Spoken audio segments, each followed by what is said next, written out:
The engine of the Chevy Silverado groaned as it died, a heavy metallic rattle that echoed across the silent driveway.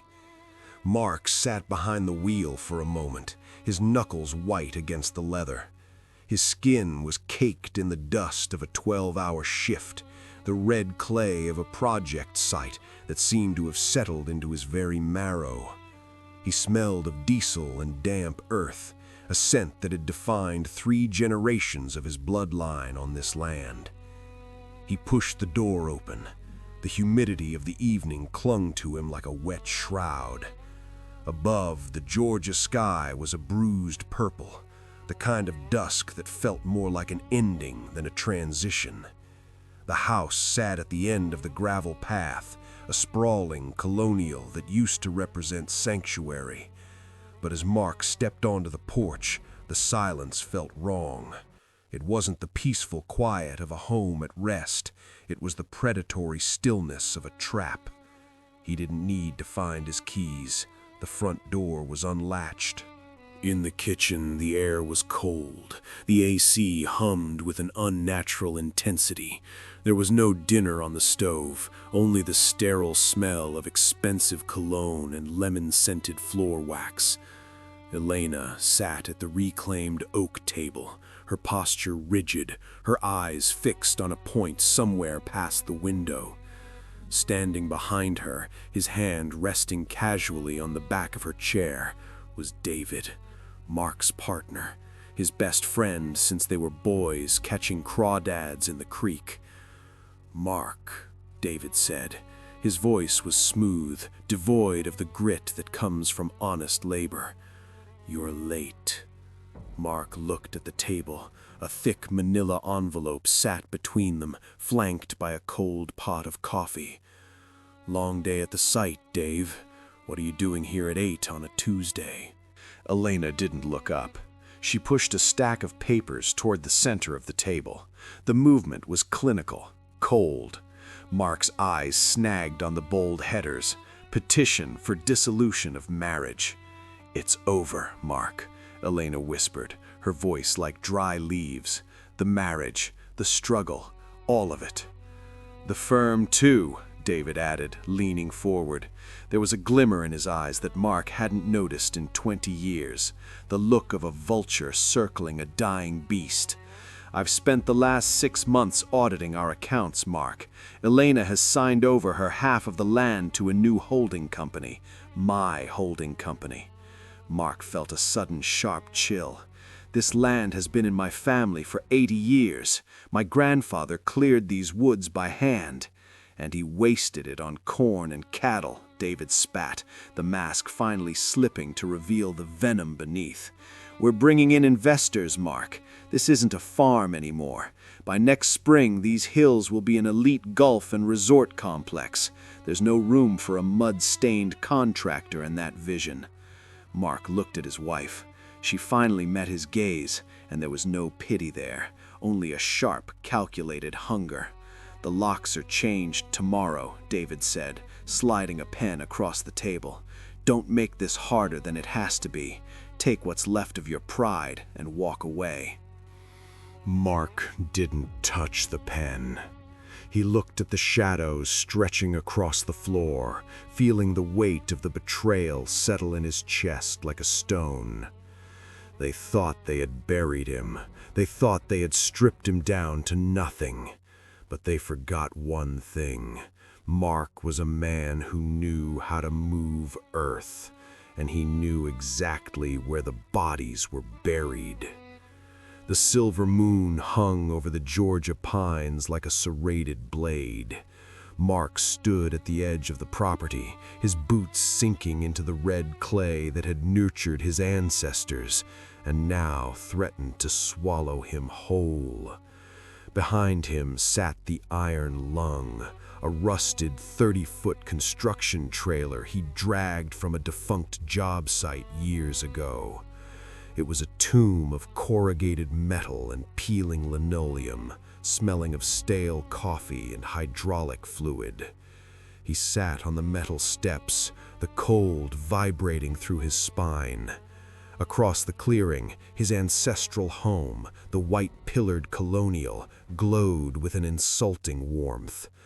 Through the tall windows of the dining room, he watched the silhouettes move. David was pouring wine, his movements fluid and arrogant. Elena laughed, a sound Mark couldn't hear but could feel like a needle in his ear. They were celebrating the heist. They had used his own signatures, hidden in the dense thicket of a 300-page contract, to strip the dirt from beneath his feet. The firm was gone. The name Markham Land and Stone now belonged to a man who had never bled on a job site. "Vultures," Mark whispered, his voice a low rasp. He didn't go inside the trailer to sleep. He couldn't. Instead, he reached into the bed of the Silverado and pulled out a heavy-duty soil auger and a high-powered surveyor's light. To anyone watching from the house, he looked like a man possessed by grief, a broken contractor desperately searching for a reason to stall the eviction. He moved to the shadows of the old creek bed, far from the perimeter lights. The work was silent and rhythmic. He twisted the steel bit into the earth, his muscles screaming in protest. Each turn was a silent oath. David thought this land was a canvas for a resort. Elena thought it was an asset to be liquidated. They saw the surface. They saw the view. Mark knew what lay beneath the topsoil. By 3 a.m., he was waist-deep in a trench near the property's western boundary. His flashlight filtered through a piece of amber cloth to avoid detection. He pulled a core sample from the depths, the mud dark and smelling of ancient decay. He rubbed the silt between his thumb and forefinger, feeling the grit. A grim smile touched his lips, one that didn't reach his eyes. It wasn't gold he was looking for, nor was it a rare mineral. It was something far more destructive to a developer's dreams. He looked back at the house. The lights were finally out. They thought they had buried him, but they had simply given him the shovel. Mark began to bag the soil samples, labeling them with the precision of a man preparing for a reckoning. The grind wasn't just about survival anymore. It was about the architecture of a collapse they would never see coming. The humidity was thick enough to chew on, a heavy blanket of Georgia air that smelled of honeysuckle and rot.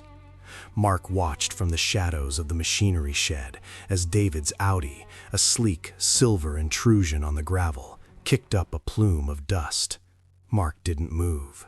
He sat on a rusted crate, his hands steady as he wiped the grease from a wrench. He had left the bait in the old barn, tucked away in an unlocked metal filing cabinet that screamed "Keep out" just loudly enough to invite a thief. In the house, David was restless. He was a man of high-rises and spreadsheets, a man who viewed the earth as something to be paved, not understood. He wanted the land, but he was terrified of its silence. As the sun dipped below the pines, casting long skeletal shadows across the yard, Mark saw David emerge from the back porch. He was looking for something. He was looking for the catch. Mark slipped into the darkness of the woods, moving with the quiet grace of a man who knew every root and sinkhole on these 40 acres. Inside the barn, the air was stagnant, tasting of dry hay and old iron. David's flashlight cut a frantic path through the gloom. He stepped over a coil of heavy chain, his Italian leather loafers clicking against the concrete floor. He reached the filing cabinet and paused, his breath hitching. He pulled the drawer. It groaned, a sound like a dying hinge. There it was, a thick folder marked Confidential. Geological Survey, Project X. David's hands trembled as he spread the papers across a dusty workbench. These weren't the boring soil density reports used for foundation work. These were chemical assays, stamped with the logo of a prestigious university laboratory. Mark had spent 3 nights at his kitchen table in the trailer, meticulously layering truth with the most seductive lie imaginable.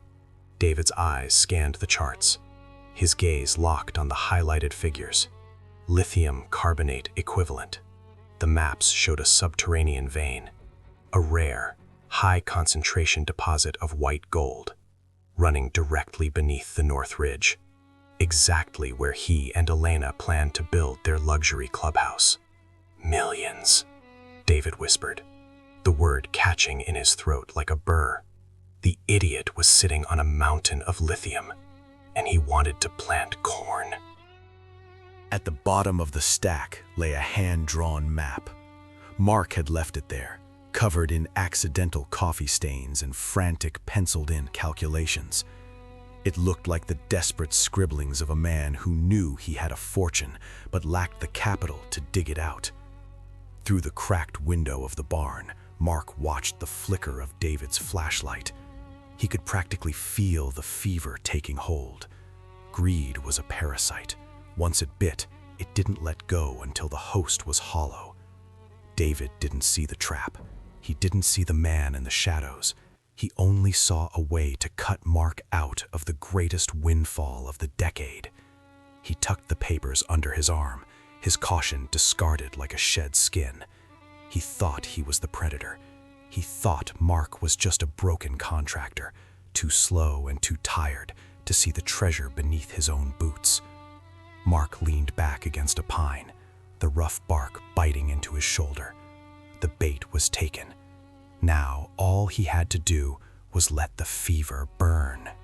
The air in the lawyer's office was filtered through a heavy, expensive scent, sandalwood and arrogance. David sat across the mahogany desk, his tailored suit a sharp contrast to Mark's worn denim jacket. Elena sat beside David, her hand resting on his forearm in a gesture that was less about affection and more about possession. "The survey speaks for itself, Mark," David said, his voice dropping into a register of false concern. "You're sitting on a liability. This lithium vein, it requires tech you don't have, environmental permits that would take a decade.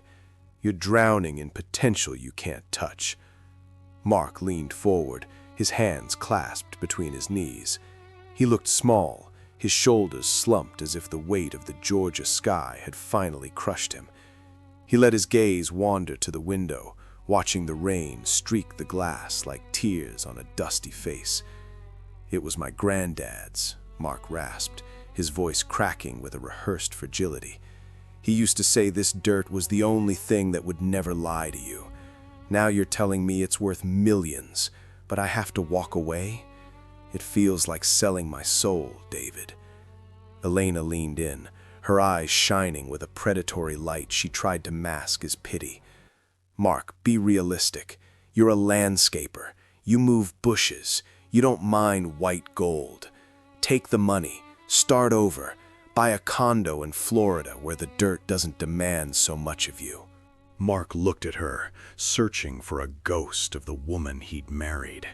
He saw only the cold calculation of a partner who had already spent the money in her head. "2 million, Mark whispered, cash, under the table. I won't have the IRS picking at the bones of my heritage. And I want it today. A clean break for the memory of the man who cleared those woods." David and Elena exchanged a glance. They had already spent the morning at the bank, leveraging every inch of the Markham estate, the colonial house, the timber rights, and the projected lithium profits to secure a predatory bridge loan.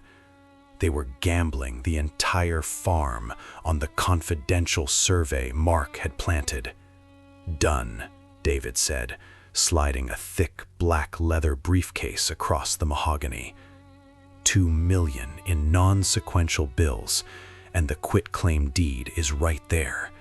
Sign it, and the burden of this land is ours. Mark picked up the pen. It felt heavy, like a cold iron bolt. He signed slowly, his hand trembling just enough to sell the heartbreak. "I hope it gives you everything you deserve," Mark said, his voice thick with a hidden meaning. As he walked out into the humid afternoon, the briefcase a leaden weight in his hand, Mark didn't look back. He knew that by the time David brought in the heavy drills and realized the lithium was nothing more than a localized pocket of salt-heavy silt and doctored assays, the bank would already be calling in the debt. They had bought the dirt, but they had inherited the grave. The attic of the old farmhouse smelled of dry rot and dead summers. Mark knelt on the floorboards, his knees popping in the silence. He didn't reach for the photographs or the silver-plated brushes Elena had left behind. He reached for the heavy wooden chest in the corner, its iron straps rusted to a dull orange. Inside lay the only inheritance that mattered, his grandfather's tools. These weren't the shiny, plastic-handled implements sold in big-box stores. These were forged in an era when a man's word was his bond, and his sweat was his currency. He wrapped his fingers around a heavy masonry trowel, the steel pitted, but the edge still true. He tucked a plumb bob, a set of hand-forged chisels, and a leather-bound ledger into a single, battered canvas suitcase. It was the weight of a life stripped of its vanity. He walked down the stairs for the last time. The house felt hollow, a ghost of the sanctuary it had been. In the kitchen, he could hear the distant, rhythmic thrum of a heavy engine. He looked out the window. At the edge of the North Ridge, a flatbed truck was already idling. David and Elena stood near the tree line, their figures small against the rising shadows.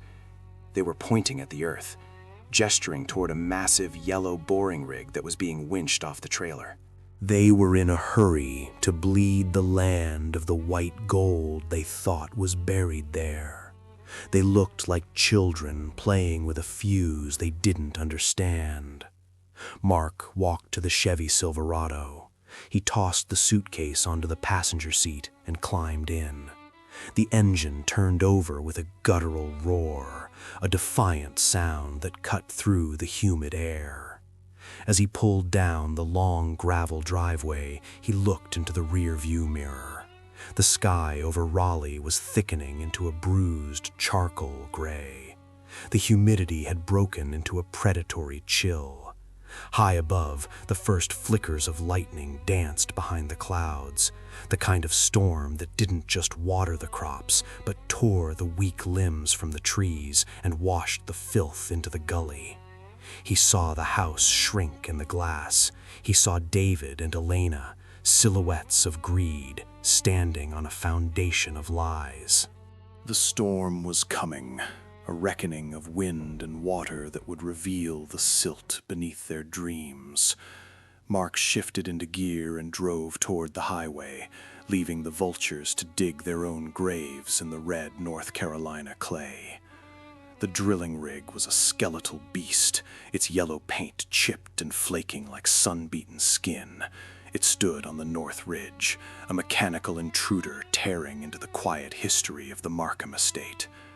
David stood nearby, his polished shoes ruined by the encroaching mud, his face a mask of frantic anticipation. Beside him, Elena wrapped her designer coat tighter against a wind that tasted of wet iron and old secrets. Deep, David barked over the roar of the diesel engine. Go deeper. The survey said the vein starts at 60 feet. The foreman, a man with skin like cured leather and eyes that had seen too many failures, didn't look up from the controls. He pulled a lever, and the earth groaned, a deep, visceral shudder that seemed to vibrate in the very marrow of the hills. The drill bit bit into something that wasn't stone and wasn't silt. The sound changed from a rhythmic grind to a wet, slapping crunch. A foul, oily stench erupted from the borehole, thick enough to coat the back of the throat. It didn't smell like minerals. It smelled like a stagnant grave. "Stop!" the foreman shouted, killing the engine. The silence that followed was heavier than the noise. From the mouth of the shaft, A dark, viscous sludge began to bubble up, a toxic, neon-tinged gray slime.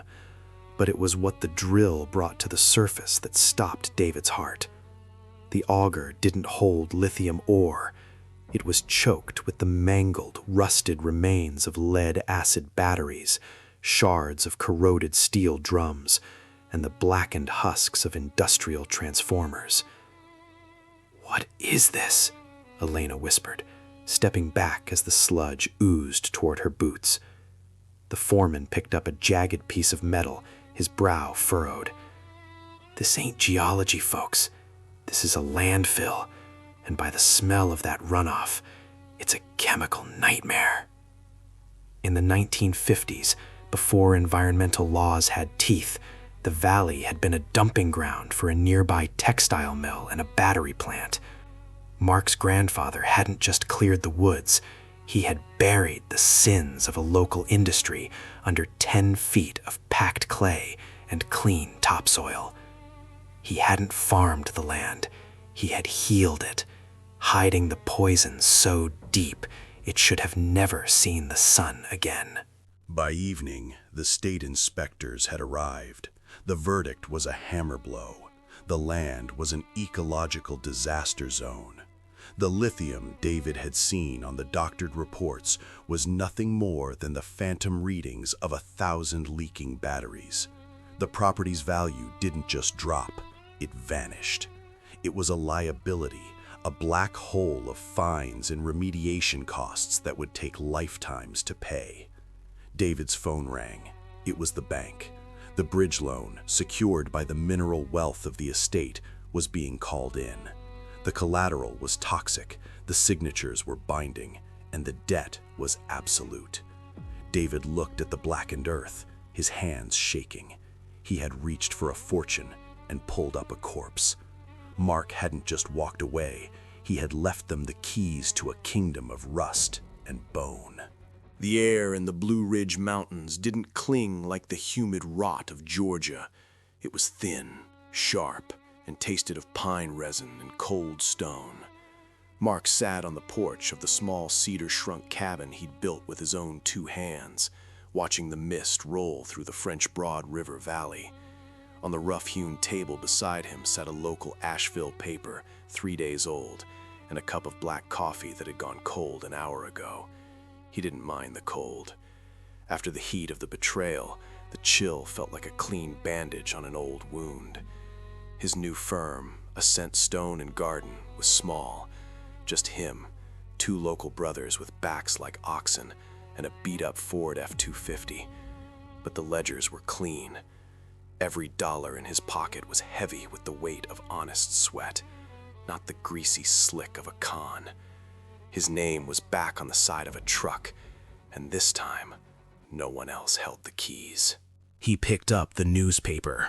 The headline on page 4 was buried, but the names leapt out like jagged glass.